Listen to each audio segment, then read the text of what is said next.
تو جس وقت شام ہو اور جس وقت صبح ہو اللہ کی تسبیح کرو یعنی نماز پڑھو،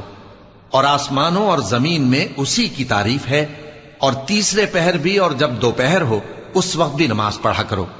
وہی زندہ کو مردے سے نکالتا ہے اور وہی مردے کو زندہ سے نکالتا ہے، اور وہی زمین کو اس کے مرنے کے بعد زندہ کرتا ہے، اور اسی طرح تم دوبارہ زمین میں سے نکالے جاؤ گے۔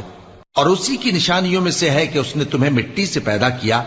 پھر اب تم انسان ہو کر جا بجا پھیل رہے ہو، اور اسی کی نشانیوں میں سے ہے کہ اس نے تمہارے لیے تمہاری ہی جنس کی عورتیں پیدا کی تاکہ ان کی طرف مائل ہو کر آرام حاصل کرو، اور تم میں محبت اور مہربانی پیدا کر دی۔